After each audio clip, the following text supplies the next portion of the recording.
Hello everyone, कैसे हैं आप सभी। आई होप अच्छे एंड स्वस्थ होंगे। आप सभी का स्वागत है आपके अपने यूट्यूब चैनल लर्न विद प्रीत चौधरी में। जैसा कि आप सभी को पता है कि हम यहाँ पे पटवार भर्ती 2025 इसकी जो टेस्ट सीरीज है वो कर रहे थे। और आपके लिए ये क्लास काफी बेनिफिशियल है। इसमें अपन आपके प्रीवियस ईयर क्वेश्चन तो करते ही करते हैं, इसके साथ साथ ही आपके पूरे एज इट इज जो आपका सिलेबस दिया है ना उसके अकॉर्डिंग हम पूरा का पूरा सिलेबस है वो कवर कर रही हैं। इससे पहले हमने 5 क्लासेज आपकी कर ली है। आज है वो आज की छठी क्लास है और इसमें अपन आज देखें तो आपके राजस्थान पॉलिटी के क्वेश्चन रहने वाले हैं, आपके हिस्ट्री के क्वेश्चन रहने वाले हैं और आपके इसमें करंट के भी कुछ क्वेश्चन होंगे। आपके राजस्थान का जो इको है, आपको पता है पटवारी में आपके राजस्थान इको आएगी। एक याद रखना कि राजस्थान की जो अभी इकोनॉमिक आपका इको सर्वे है वो भी अच्छे से कवर कर लेना। उसके उसके भी कुछ क्वेश्चन रहने वाले हैं। सारे आपको प्रैक्टिस हम करवाएंगे। और अब अपन चलते हैं अपनी आज की क्लास के ऊपर। आज की क्लास में हम सबसे पहले है वो पॉलिटी पे चलेंगे। उसके बाद है हम जैसे ही ये अपने क्वेश्चंस कर लेते हैं तो प्रीवियस ईयर क्वेश्चंस पर चलेंगे। इस क्लास की पीडीएफ हमारे टेलीग्राम चैनल जिसका लिंक इसी क्लास के डिस्क्रिप्शन बॉक्स में दिया गया है वहां पे, तो आप हमारे टेलीग्राम चैनल को ज्वाइन कर लेना जिससे आपको इस क्लास की पीडीएफ भी प्रोवाइड करवा दी जाएगी। तो चलिए चलते हैं अपने फर्स्ट क्वेश्चन पर। और हमारा फर्स्ट क्वेश्चन है आपका उपभोक्ता संरक्षण अधिनियम 1986 के तहत निम्नलिखित में से किसे शामिल किया गया है। राज्य उपभोक्ता संरक्षण आयोग, राष्ट्रीय उपभोक्ता संरक्षण आयोग, जिला उपभोक्ता मंच और उपरोक्त सभी। अगर अपन इसमें बात करें तो ये आपके राइट आंसर पर चलते हैं तो राइट आंसर तो हो जाएगा ऑप्शन है फोर्थ है सभी को। तो अपन उपभोक्ता संरक्षण अधिनियम जो आपका 1986 है इसके बारे में थोड़ा सा ध्यान से देखेंगे ताकि इससे बनने वाले सारे क्वेश्चन है हमारे सही हो। सबसे पहले तो इसकी अधिसूचना की बात करते हैं। तो इसकी जो अधिसूचना है वो कब जारी की गई थी, तो इसकी अधिसूचना जारी की गई थी 24 दिसंबर 1986 को। पहली चीज ये याद करनी है। लागू कब हुआ, तो ये भी आपको याद रखना है। लागू हुआ था 1 जुलाई 1987 को। 1 जुलाई 1987 को। दो चीजें तो ये आपके लिए इंपॉर्टेंट है।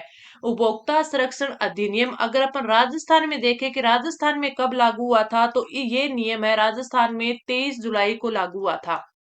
23 जुलाई 1987 को। तीनों की तीनों डेट काफी इंपॉर्टेंट है, आपको याद रखनी है। ये करता क्या है कि जो भी सभी वस्तु होती है जैसे सेवाएं हो गई या फिर कोई व्यापारिक गतिविधियां हो गई, इनमें निजी या कोई सहकारी क्षेत्रों में इसको लागू करना इसके अंतर्गत आता है।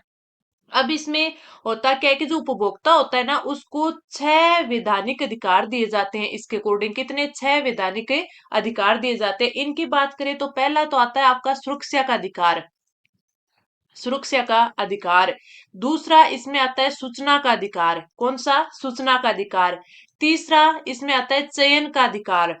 चयन का अधिकार यानी कंपनी का अधिकार न होना, आपको चयन करने की स्वतंत्रता होती है कि आपको कौन सा प्रोडक्ट किस कंपनी का लेना है।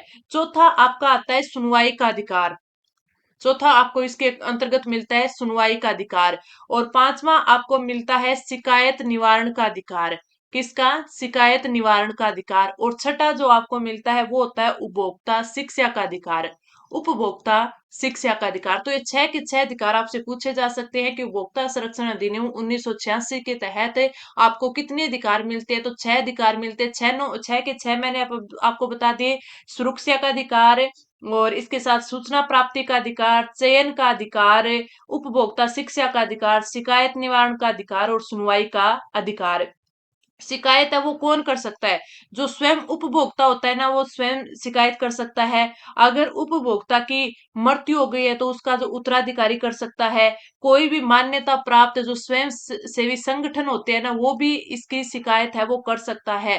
केंद्र या फिर यानी सेंटर और स्टेट सरकार है वो भी इसकी शिकायतें कर सकते हैं, या फिर कोई समान हित चाहने वाला एक और अधिक उपभोक्ता है वो कर सकता है। तो ये जो आपका एक्ट है वो बिल्कुल अच्छे से क्लियर हो जाना चाहिए आपको इसी एक क्वेश्चन में। तो अब अपन बात करते हैं कि आपको शिकायत कौन कर सकता है ये जान लिए, कितने अधिकार मिलते हैं ये जान लिए, तो शिकायत अपन कितनी अवधि तक कर सकते हैं, तो 2 वर्ष की अवधि तक है अपन शिकायतें कर सकते हैं। ठीक है। और 2 वर्ष के, और न्यू जो सामान्यतः अपन करते हैं वो तो 3 माह होता है, 3 माह होता है, लेकिन अधिकतम अपन 2 माह, दो आपकी वर्ष की अवधि तक है वो शिकायतें कर सकते हैं। ठीक है, ये आप ध्यान रखना। तो अब इतने देखें तो राज्य उपभोक्ता संरक्षण आयोग, ठीक है, यानी और राष्ट्रीय उपभोक्ता संरक्षण आयोग और जिला उपभोक्ता मंच, इनमें आपको अलग अलग इनकी डेट भी पूछी जा सकती है। तो आपको याद रखना है कि जो जिला उपभोक्ता मंच है, यानी जिला उपभोक्ता फोरम भी बोल सकते हैं, इसकी राज्य सरकार द्वारा सभी जिलों में इसकी स्थापना की गई है। ठीक है। अगर अपन राष्ट्र राज्य राज्य उपभोक्ता संरक्षण की बात करें, आयोग की बात करें, तो यानी ये कि आपके उपभोक्ता विवाद निपटान वाला आयोग है, तो इसकी स्थापना है वो राजस्थान के द्वारा 26 मई को की गई थी, और 26 मई 1988 को की गई थी। कहाँ की गई थी? जयपुर में की गई थी, तो ये भी आपको ध्यान रखना है। वही राष्ट्रीय उपभोक्ता संरक्षण आयोग की बात करें तो इसकी भी स्थापना 1988 में की गई थी, और कहाँ की गई थी?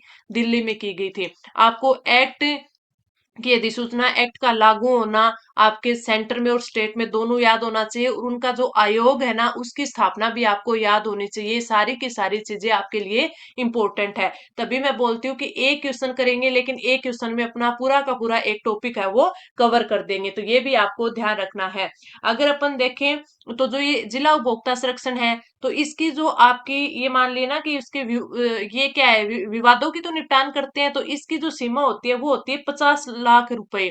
50 लाख रुपए या फिर इससे कम होगा ना, तो उसका निपटान जिला उपभोक्ता मंच या फोरम आपका कर सकता है। अगर अपन बात करें राज्य उपभोक्ता मंच की, तो ये आपके 50 लाख से 2 करोड़ तक के मामले होगा उसका निपटान करेगा। राष्ट्रीय आयोग की अगर अपन बात करें तो ये 2 करोड़ से जितने भी अधिक होंगे, तो उसका निपटान राष्ट्रीय उपभोक्ता संरक्षण आयोग है वो आपका कर देगा। तो ये सारी चीजें आपको ध्यान में रखनी है। ठीक है। इसकी जिला उपभोक्ता आयोग है, इसकी अपन अगर शिकायत करते हैं तो 45 दिन में राज्य जो उपभोक्ता संरक्षण आयोग है इसमें कर सकते हैं। अगर इसमें भी अपन की सुनवाई नहीं होती है तो 30 दिन के अंदर अपन राष्ट्रीय उपभोक्ता संरक्षण आयोग में कर सकते हैं। अगर ये भी अपनी सुनवाई नहीं करता है तो अपन सीधे सुप्रीम कोर्ट में शिकायत कर सकते हैं 30 दिन के अंदर। ठीक है। ये सारी चीजें मैंने आपको अच्छे से कवर करवा दी। कोई भी डाउट रहता है आपका तो आप सीधा आप क्लास के नीचे कमेंट कर देना, आपके सारे डाउट है वो क्लियर किए जाएंगे। अब अपन बढ़ते हैं अपने अगले क्वेश्चन की तरफ, और अगला अपना क्वेश्चन है निम्नलिखित में से जिलाधीश के कौन सा कर्तव्य जिला कलेक्टर के रूप में होता है? अब देखिए एक क्वेश्चन अपन ने किया है, लेकिन अपने टाइम ज्यादा लिया है उसमें। ठीक है। अपना मेन मोटिव क्या है कि अपन कम जो क्वेश्चन है चाहे क्वेश्चन कम करे, लेकिन उससे इर्द गिर्द सारे क्वेश्चन कवर होने चाहिए। अगर एक बार अपने वो क्वेश्चन कर लिया तो पूरा का पूरा टॉपिक है उससे रिलेटेड अपना है वो कवर है होना चाहिए। यही तो होता है कि रिवीजन अपन अच्छे से कर पाए, अपन देख सके कि उसके साथ है अपने कितने सारे क्वेश्चन है वो और बन सकते हैं, तभी तो अपन अपना खुद का मूल्यांकन कर पाएंगे ना। और उससे अगर एक बार पढ़ लिया तो दोबारा अगर अपन रिवीजन करेंगे तो अपन को पता होगा कि हाँ यहाँ से ये क्वेश्चन बन सकते हैं। ठीक है। इस क्वेश्चन की बात करें तो जिला कलेक्टर के रूप में जिलाधीश के कौन कौन से काम हो सकते हैं? जिले में कृषि ऋण का वितरण करना, पुलिस व जेलों का निरीक्षण करना, जनगणना के कार्य को संपन्न कराना, जिले में होने वाले चुनाव का नियंत्रण व निरीक्षण करना। काम तो सारे के सारे ये जिला कलेक्टर के ही है। ठीक है।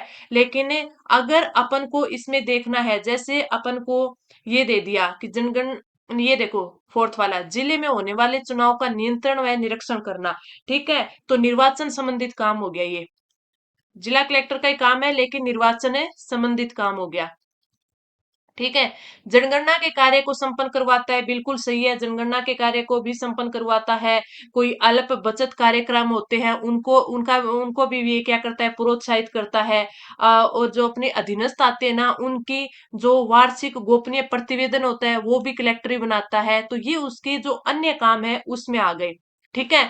पुलिस व जेलों का निरीक्षण हो गया, पुलिस व जेलों का निरीक्षण हो गया। हथियारों के लाइसेंस, हथियारों के जो लाइसेंस है वो बनवाने, यानी उनसे संबंधित जो भी काम हो गया वो हो गया। धारा 144 है वो लगवाने से उस वो काम होंगे वो भी इसके ही होंगे, लेकिन वो किसके रूप में होंगे? वो दंडाधिकारी के रूप में होंगे। दंडाधिकारी के रूप में होंगे। तो इसका राइट आंसर हो जाएगा आपका ऑप्शन है फर्स्ट है। ये आपके राजस्व अधिकारी के रूप में भी इसके काम आते हैं। ठीक है, तो इसके साथ साथ आप याद रख लेना कि इसके साथ साथ आप और भी याद रख सकते हैं, जैसे कृषि ऋण का वितरण हो गया, भूमि राजस्व का जो संग्रहण हो गया वो भी काम हो गया, भूमि सुधार से रिलेटेड काम हो गए, जिला योजना केंद्र वाले काम हो गए, सारे इसी के होते हैं। तो राइट आंसर ऑप्शन है फर्स्ट हो जाएगा। आगे अपन बढ़ेंगे और अगला अपना क्वेश्चन है राज्यपाल से रिलेटेड। राजस्थान राज्य में किस राज्यपाल का कार्यकाल सबसे कम रहा है? सरदार दरबारा सिंह, डॉक्टर संपूर्णानंद सिंह, सरदार जोगेंद्र सिंह और सुखदेव प्रसाद सिंह। सबसे पहले तो राइट आंसर की बात कर लेते हैं, ऑप्शन फर्स्ट आ जाएगा आपके सरदार दरबारा सिंह। इनके अगर बात करें तो इन्होंने कब की थी, इन्होंने शपथ ली थी 1 मई 1998 को। ठीक है, और इनको 24 मई 1998 में इनका निधन हो गया था। तो आपसे ये भी पूछा जाए ना कि आपके ऑप्शन में ये तो आ गया सबसे कम कार्यकाल वाले, अगर आपसे पूछ लेते ना कि इनमें से कौन से ऐसे राज्यपाल है जिनका अपने पद पर रहते हुए है वो निधन हो गया था, तो आप ये भी याद रख सकते हैं। क्यों? क्योंकि सरदार दरबारा सिंह है, इनका पद पर रहते हुए निधन हो गया था। इसके साथ आपसे और क्या क्वेश्चन पूछे जा सकते हैं, इनसे आपसे ये भी पूछा जा सकता है कि त्याग पत्र देने वाले, अपने कार्यकाल में त्याग पत्र देने वाले राजस्थान के 3 राज्यपाल रहे हैं, वो कौन कौन से रहे हैं? एक तो मदन लाल खुराना, श्रीमती प्रतिभा सिंह पाटिल, ठीक है, और एक जोगिंदर सिंह। जो ये सरदार जोगिंदर सिंह है ना, थर्ड ऑप्शन वाले, ये अपने क्या हो गया, ये आपके त्याग पत्र देने वाले क्या थे? राज्यपाल थे। और आपसे पूछ ले कि अभी तक ये जो प्रतिभा पाटिल की बात आ गई, तो अपन ये भी देख लेते हैं कि राजस्थान की महिला राज्यपाल कितनी रही है? 3 रही है अभी तक। कौन कौन सी? एक तो आपको पता है प्रतिभा पाटिल। दूसरी कौन सी रही है? दूसरी रही है आपकी प्रभा राव। दूसरी कौन सी रही है? प्रभा राव। और तीसरी रही है आपकी मार्गरेट आलवा। ठीक है, ये भी आपकी महिला राज्यपाल रही है, तो इनको भी आपको याद रखना है। आपसे क्वेश्चन है वो कई प्रकार से पूछे जा सकते हैं। और आपसे क्वेश्चन क्या पूछा जा सकता है कि वह राज्यपाल बताइए जो कि किसी मुख्यमंत्री भी रही हैं, पहले आपके राज्यपाल बनने से पहले वो मुख्यमंत्री भी रही हैं। आपसे ये भी पूछा जा सकता है, जैसे मैंने अभी बताया था कि सरदार दरबारा सिंह थे, इनका निधन हो गया था, तो ऐसे कौन से राज्यपाल और थे जिनका पद पर रहते हुए निधन हो गया था? तो राजस्थान की अगर अपन बात करें तो कौन थे? इतने 4 थे। 4 कौन कौन से थे? सबसे पहले तो आपके दरबारा सिंह आ गए। दूसरों की अगर बात करें तो जो निर्मल चंद्र जैन निर्मल चंद्र जैन थे, इनका भी निधन हुआ था। इनके बाद अगर देखें तो शैलेंद्र कुमार थे, इनका भी अपने पद पर रहते हुए निधन हो गया था। और अभी हमने जो अपनी महिला राज्यपाल की बात की थी प्रभा राव, तो प्रभा राव का भी अपने पद पर रहते हुए वो निधन हो गया था। तो ये सारी चीजें हैं वो आपको याद करनी है। सर्वाधिक कार्यकाल की पूछ ले, राजस्थान के राज्यपाल के रूप में सर्वाधिक कार्यकाल है वो किसका रहा था? तो वो रहा था आपके सरदार गुरुमुख निहाल सिंह का। पहले राज्यपाल भी यही थे, सर्वाधिक कार्यकाल भी इन्हीं का रहा था।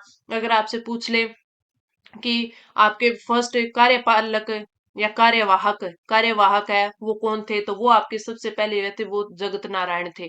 कौन थे? जगत नारायण थे। तो ये सारे पे पूछे जा सकते हैं। या फिर आपसे पूछ ले प्रथम अतिरिक्त प्रभार वाले राज्यपाल कौन थे, ये भी काफी इंपॉर्टेंट है। स्वरूप सिंह। अब पीछे कौन से एग्जाम में था, ये पूछा था ना कि राजस्थान में इतने कौन से राज्यपाल रह चुके हैं जिन्होंने आपका अतिरिक्त कार्यभार संभाला है, क्वेश्चन बना था ना। तो आपको जब भी ये पढ़ो ना तो बहुत ही अच्छे से पढ़ना है, ताकि आपको सारे के सारे डाउट है वो क्लियर हो जाए। स्टैटिक का पोर्शन यानी कौन कितने तक रहा था, कौन कौन से कार्यकाल सबसे कम रहा है, किसका ज्यादा रहा है, ये सारी की सारी चीजें आपको अच्छे से कवर करनी है, क्योंकि क्वेश्चन है इनका आपको पता है इंडियन पॉलिटी से आपसे क्वेश्चन पूछेगा ना, तो इंडियन पॉलिटी में आपसे क्वेश्चन पूछेगा, वो भी कभी भी फैक्ट के रूप में क्वेश्चन नहीं पूछेगा।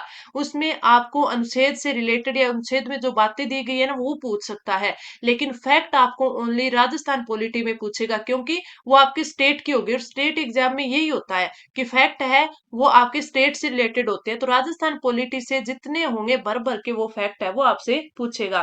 जैसे अपन संपूर्णानंद जी की बात करते हैं, तो राजस्थान में प्रथम राष्ट्रपति शासन है जो आपका लगा था 1967 में, वो इन्हीं के कार्यकाल में लगा था। और ये उत्तर प्रदेश के मुख्यमंत्री भी रहे हैं, ये भी आप याद रखना। अब 1967 में ये थे, यानी 1962 का जो चीन और भारत का युद्ध हुआ ना, वो भी इन्हीं के समय में हुआ था। तो ये सब चीजें भी आप याद रख लेना। इसके साथ साथ आपको एक बार मैं इनके राज्यपाल के अनुच्छेद याद करवा देती हूँ। जैसे 153 में क्या दिया गया है कि राज्यों का राज्यपाल होगा। 154 की बात करें तो जो कार्यपालिका शक्तियां होती है ना वो राज्यपाल में निहित होती है। 155 की बात करें तो राज्यपाल की नियुक्तियां आ जाती है। 156 की बात करें तो राज्यपाल की पदावधि आ जाती है। 157 की बात करें तो उसमें राज्यपाल के नियुक्त होने की जो अर्हताएं होती है ना, जो योग्यताएं होती हैं, योग्यताएं वो आ जाती है।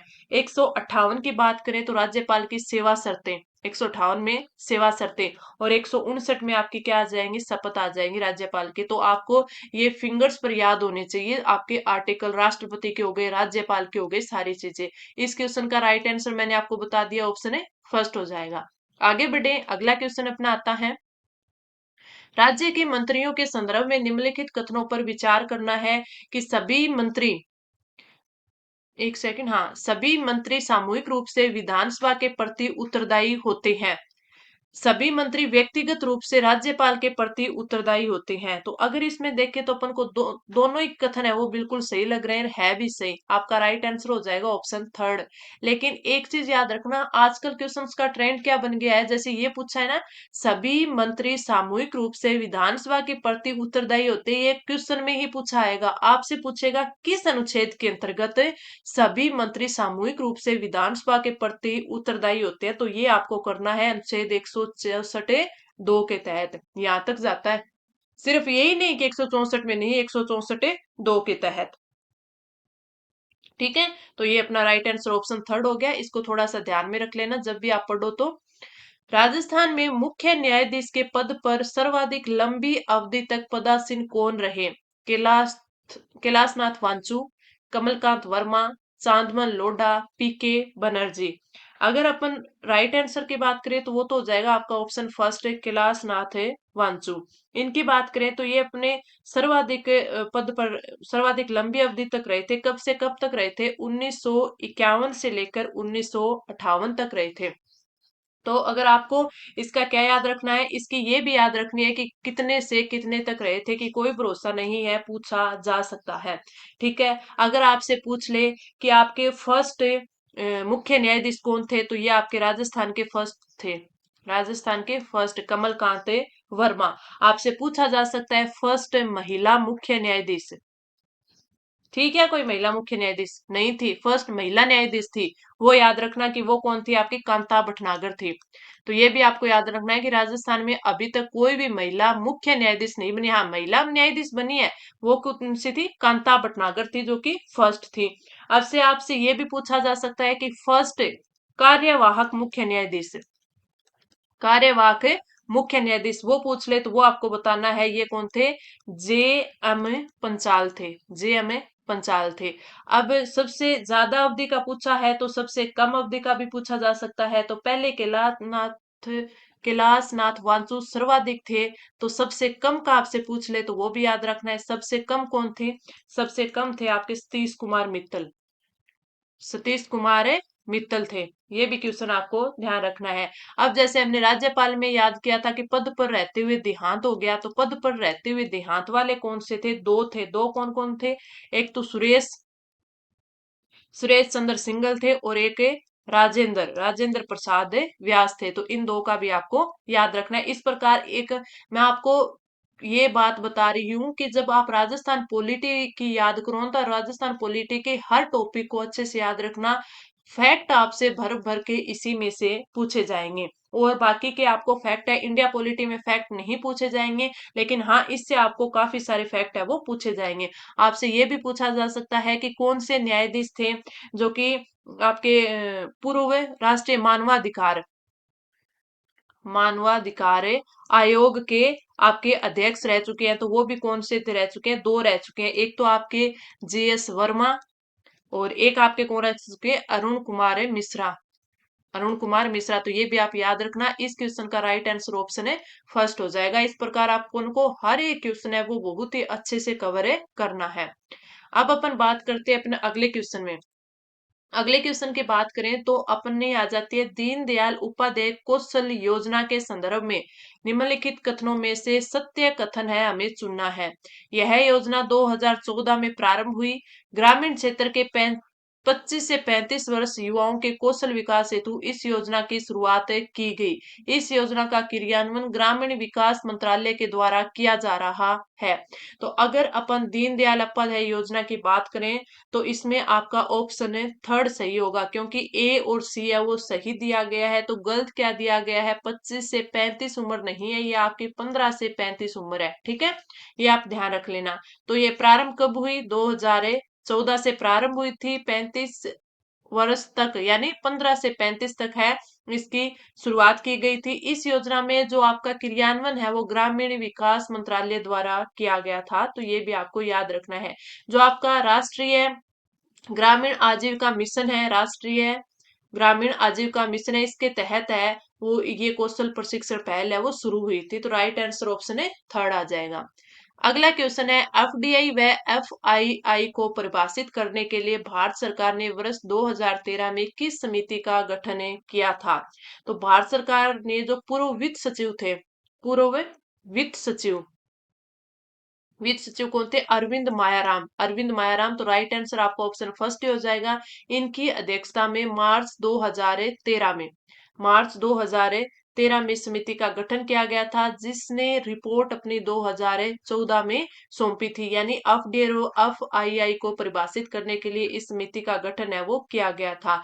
इस समिति ने जो अंतरराष्ट्रीय मानक है ना उनको आधार माना था, और उन्होंने जो FDI यानी अपन बोलते हैं ना कि अपना विदेशी निवेश, ठीक है, विदेशी निवेश से यानी देश में किसी कंपनी का अगर 10% से अधिक मतदान शक्ति के बराबर अगर वो निवेश कर देता है तो वो FDI में आता है, 10% से नीचे होता है तो वो FII में आता है। ये आप ध्यान रखना।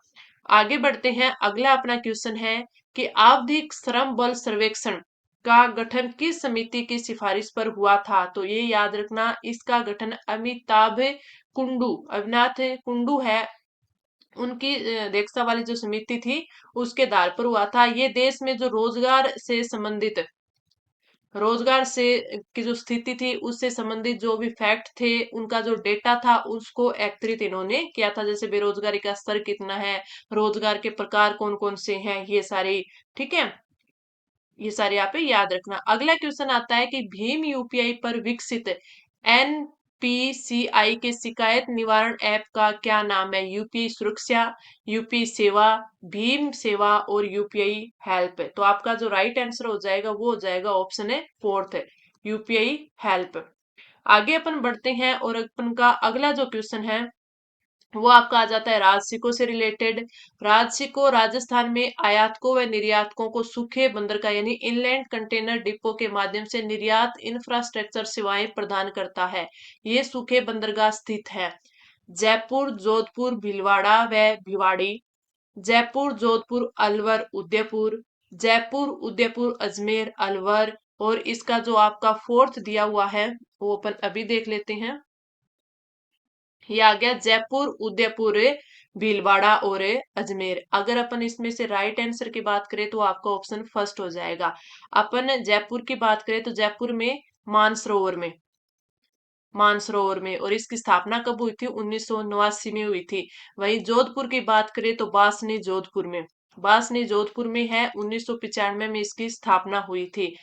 अलवर की बात करें तो भिवाड़ी अलवर में, और इसकी स्थापना कब हुई थी, 1999 में हुई थी। भीलवाड़ा की अगर अपन बात करें भीलवाड़ा, तो भीलवाड़ा की स्थापना इसकी जो है वो निर्माणाधीन है, अभी 2000 में हुआ था, ठीक है। और एक बीकानेर भी आपका निर्माणाधीन है, ठीक है। तो आप याद रखना कि आपके जो एक जयपुर में मानसरोवर है और एक सीतापुरा में भी है। जो सीतापुरा में जयपुर में है वो अभी निर्माणाधीन है, वो और बीकानेर वाला ये दोनों के दोनों निर्माणाधीन है। सीतापुरा जयपुर और एक बीकानेर, ठीक है। और जो आपके भिवाड़ी भिवाड़ी अलवर वाला और आपका भीलवाड़ा अभी संचालन में नहीं है। सिर्फ संचालन में दो ही है, मानसरोवर जयपुर और बासनी जोधपुर। तो इनको थोड़ा सा ध्यान रख लेना, अगर ऐसा कोई क्वेश्चन आ जाए तो अपन का गलत ना हो। तो अपन ये देख सकते हैं कि अभी संचालित मानसरोवर और बासनी दो ही है। भिवाड़ी और भीलवाड़ा ये दोनों अभी वर्तमान में बंद है। बीकानेर और सीतापुरा जयपुर है, ये दोनों निर्माणाधीन है। राइट आंसर अपना ऑप्शन फर्स्ट हो जाएगा। अगला क्वेश्चन है, राजस्थान की 11वीं पंचवर्षीय योजना में विकास शीर्ष पर सर्वाधिक व्यय है वो का प्रावधान किया गया था, यानी किस हेड पर है वो सर्वाधिक विकास के लिए व्यय किया गया था। तो परिवहन, कृषि व संबद्ध योजनाएं, उद्योग व खनिज और ऊर्जा। राइट आंसर अपना हो जाएगा ऑप्शन है फोर्थ, ऊर्जा पर है वो 11वीं पंचवर्षीय योजना में सर्वाधिक व्यय है वो किया गया था। ये कुल व्यय का 35.70% था उस टाइम, ठीक है। अगर पूछ ले तो थोड़ा सा ध्यान में रखना, क्योंकि ऑप्शन आते हैं, अगर थोड़ा सा माइंड में रखा हुआ होगा तो अपन ऑप्शन पे टिक कर देंगे। राजस्थान में जनगणना 2011 के अनुसार सर्वाधिक जनसंख्या वाले जिलों को अवरोही क्रम में लिखिए। अब इसमें आपको सिर्फ जनसंख्या का पूछा है कि जनसंख्या में अवरोही क्रम में आपको बताना है, लेकिन एक चीज याद रखना, ये तो अपन क्वेश्चन है वो कर देंगे, ठीक है। लेकिन अब आजकल क्वेश्चन आपके काफी ज्यादा डीप पूछे जा रहे हैं, तो मैं एक बार ये अपना टेस्ट कंप्लीट हो जाएगा उसके बाद आपके जो 2011 की जनगणना है उसके आंकड़ों के ऊपर है वो 2 से 3 क्लास लेके आऊंगी। 2 से 3 क्यों लेके आनी पड़ेगी, क्योंकि इसमें आपको है वो 200 से 250 क्वेश्चन है इस इसके करवाने पड़ेंगे, तभी जाकर आपकी पूरा का पूरा डीप में ये हो पाएगा। इसमें क्वेश्चन आजकल ये पूछे जाने लग गए कि शहरी पुरुष जनसंख्या, शहरी महिला जनसंख्या। अब शहरी और ग्रामीण पुरुष जनसंख्या कितनी थी, आपके ईओ के एग्जाम में आया था। तो सिर्फ यही नहीं कि हाँ अपने जनसंख्या देख ली, फिर ये देख लिया कि पुरुष जनसंख्या कहाँ पर है, महिला जनसंख्या कहाँ पर है, सर्वाधिक है, सबसे कम है। फिर इसमें आपको शहरी जनसंख्या, शहरी पुरुष जनसंख्या देखनी पड़ेगी, शहरी महिला जनसंख्या देखनी पड़ेगी, पूरा अच्छे से डिटेल से करना पड़ेगा। तो अगर अपन देखें तो आपका सबसे पहले नंबर पर जो सर्वाधिक है वो आपकी जयपुर की जनसंख्या है। जयपुर की जनसंख्या है वो 66.26 लाख के लगभग है। 2 नंबर पर देखें तो आपकी जोधपुर की आती है, जोधपुर की आती है वो आती है आपकी 36.87 लाख, ठीक है। 3 नंबर पे आती है आपकी अलवर की। 4 नंबर पे आती है आपकी नागौर की, लगभग 33 लाख है इनकी नागौर की। 5 नंबर पे आती है आपकी उदयपुर की। ये मैं 5 6 इसलिए करवा रही हूँ क्योंकि ऑप्शन के अकॉर्डिंग। 6 नंबर पे आपकी आती है जैसलमेर की, 6 नंबर पर जैसलमेर की, क्योंकि 6.69 लाख ही है, ठीक है। तो इसमें अगर ऑप्शन के हिसाब से देखें तो जयपुर जोधपुर, इसमें अवरोही क्रम बताना है तो जैसलमेर नहीं होगा, जोधपुर नहीं होगा, जोधपुर 2 नंबर पे आता है। उदयपुर भी नहीं होगा, उदयपुर 5 नंबर पे आता है। तो राइट आंसर ऑप्शन फोर्थ हो जाएगा, जयपुर जोधपुर उदयपुर जैसलमेर। इसमें मैंने ये आपके ऑप्शन के हिसाब से बताए हैं, ठीक है। अगर आप मैक्सिमम याद रखना चाहो तो 4 याद कर लेना, जयपुर जोधपुर अलवर नागौर, ये आपके एकदम क्रम से हैं, कम के हिसाब से भी सबसे ज्यादा जयपुर की, फिर जोधपुर अलवर नागौर, ठीक है। ऊपर ज्यादा से कम की ओर आ रही है, तो राइट आंसर आपका ऑप्शन है फोर्थ हो जाएगा। आगे बढ़ते हैं, अगला जो क्वेश्चन है अपना, इसमें आपसे पूछा गया है कि उदय योजना, कौन सा पूछा गया है, उदय योजना। थोड़ा सा नीचे कर देती हूँ।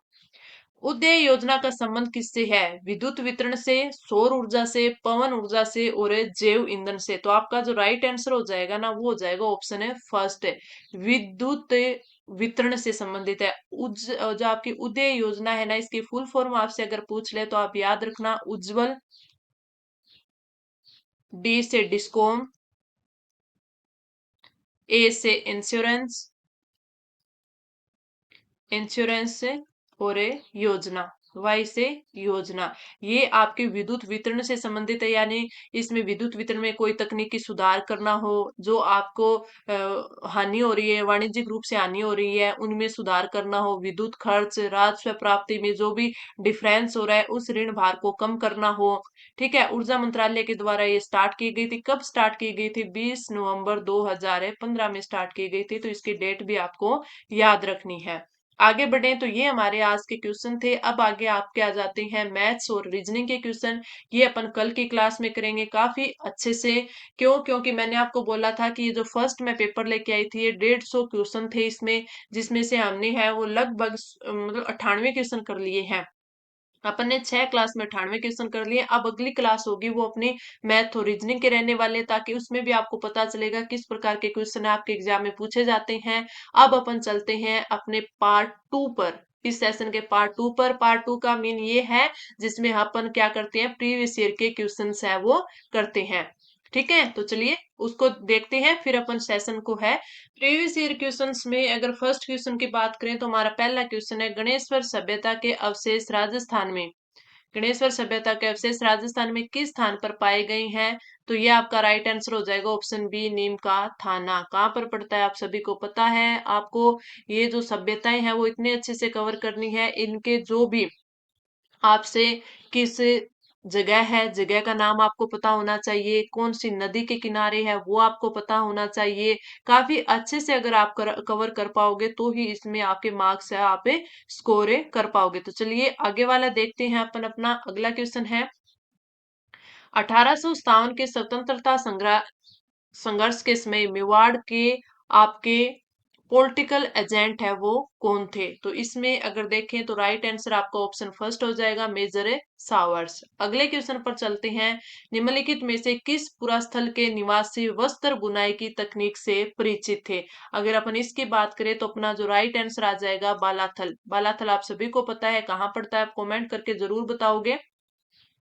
आगे अपन बढ़े, अगला अपना क्वेश्चन है, 1911 एवं 1912 में गोविंद गुरु की गतिविधियों का केंद्र था ईडर, सूंद, बेरसा और खेड़ा। तो आपका जो राइट आंसर हो जाएगा वो कौन सा हो जाएगा? ऑप्शन है थर्ड। ऑप्शन थर्ड है इसका राइट आंसर है हो जाएगा। आगे बढ़ते हैं, अगला क्वेश्चन है, निम्नलिखित में से कौन सा दुर्ग कोसवर्धन दुर्ग के नाम से जाना जाता है? तो राइट आंसर ऑप्शन 2 हो जाएगा, शेरगढ़ दुर्ग है वो जाना जाता है। लोक देवता हड़बू का मुख्य मंदिर कहाँ स्थित है? तो यह आपके बेंगटी जोधपुर में स्थित है। राइट आंसर ऑप्शन है फोर्थ हो जाएगा। सलीम सिंह की हवेली जैसलमेर में बिल्कुल सही, जसवंतड़ा जोधपुर में बिल्कुल सही, अर्थुणा मंदिर डूंगरपुर में बिल्कुल ही गलत। ये कहाँ पर है? बांसवाड़ा में है। तो ये भी आप ध्यान रखना। आगे अपन देखें, अगला अपना क्वेश्चन है कि 1942 में किस सत्याग्रही की जोधपुर जेल में भूख हड़ताल में मौत हो गई थी या मृत्यु हो गई थी? तो अपना राइट आंसर हो जाएगा ऑप्शन है फर्स्ट, बाल मुकुंद बिसा। बाल मुकुंद बिसा। आगे बढ़े, अपना अगला क्वेश्चन कौन सा, हाँ ये हो गया। ये देखते हैं अगला, उस शक क्षत्रप का नाम बताइए जिसने पुष्कर के लोकप्रिय पर्यटन स्थल को नियंत्रित किया था। काफी इंपॉर्टेंट क्वेश्चन है। अगर अपन इस क्वेश्चन की बात करें तो इसमें फर्स्ट ऑप्शन दिया गया है रुद्रा सीमा थर्ड, रुद्र दामन फर्स्ट, यशोदा दामन फर्स्ट और ना है पान। तो राइट आंसर ऑप्शन है डी हो जाएगा। राइट आंसर इसमें आपका क्या हो जाएगा? ऑप्शन डी, ना है पान। ठीक है, आगे अपन बढ़े तो अपना अगला क्वेश्चन, बिजोलिया के किसानों ने गिरधरपुरा गांव में एकत्रित थे कि किन्हें महाराणा से मिलने के लिए उदयपुर भेजा था? तो राइट आंसर ऑप्शन टी हो जाएगा, नानक नानजी पटेल और ठाकरी पटेल। आगे बढ़ते हैं, अगला जो अपना क्वेश्चन है कि 1516 में मीरा का विवाह किससे हुआ था? तो राजा भोजराज से हुआ था। तो आप कमेंट करके बताना कि ये किसके पुत्र थे भोजराज। ठीक है, आगे चलते हैं, अगला क्वेश्चन, कालीबंगा का उत्खनन कार्य कितने स्तरों में हुआ है? तो इसका 5 स्तरों में उत्खनन हुआ है। इसमें से 2 स्तर और 3 स्तर है। ठीक है, तो अपन आगे बढ़ते हैं। ये आपके पूर्व हड़प्पाकालीन थे 2 स्तर और उत्तरोत्तर हड़प्पाकालीन 3 स्तर थे। ठीक है, आगे बढ़ते हैं। इसका और आपको पता ही होगा कि इसका उत्खनन है वो 51-52 में हुआ था। किसने किया था? अमलानंद घोष जी ने किया था 1952 में। 1952 में। किसने किया था? अमलानंद घोष। घोष। ठीक है, आगे बढ़ते हैं। अगला अपना क्वेश्चन है, घग्गर नदी नदी के किनारे है, ये सब आप जानते ही हो। किस रियासत में रघुवर दयाल गोयल ने 1942 में प्रजा मंडल की स्थापना की थी? जयपुर, अलवर, बीकानेर और भरतपुर। अगर आपको पता हो तो बीकानेर प्रजा मंडल इसका राइट आंसर होगा, ऑप्शन सी। बीकानेर प्रजा मंडल की स्थापना कोलकाता में है, वो 1936 में हुई थी। कहाँ कब हुई थी? 1936 में हुई थी। संस्थापक मगाराम में वेद थे। राइट आंसर ऑप्शन है सी आ जाएगा। आगे बढ़े। राष्ट्रीय मरुद्यान उद्यान कहाँ स्थित है? ये आपके ऑप्शन फर्स्ट होगा, जैसलमेर और बाड़मेर में स्थित है। इसकी जो क्षेत्रफल है 3162 आपका मीटर है, आपको याद होगा, और सबसे बड़ा है राजस्थान का। आगे बढ़ते हैं। अपना इस क्लास का last previous year question, Gurjara Pratihara शासक मंथन देव कहाँ के शासन थे? तो इसकी अगर अपन बात करें तो राइट आंसर हो जाएगा ऑप्शन फर्स्ट है, राजौरगढ़। Option first Rajorgarh. ये अपने प्रीवियस ईयर क्वेश्चन थे। क्लास कैसे लगे कमेंट करके जरूर बताना, अपने दोस्तों के साथ इसको शेयर करना, और अभी तक अपने चैनल को सब्सक्राइब नहीं किया है तो सब्सक्राइब कर लेना। अब मिलेंगे कल के क्लास में, जिसमें हम मैथ्स और रीजनिंग के क्वेश्चन है वो करेंगे। तो चलिए मिलते हैं कल के क्लास में, तब तक के लिए धन्यवाद।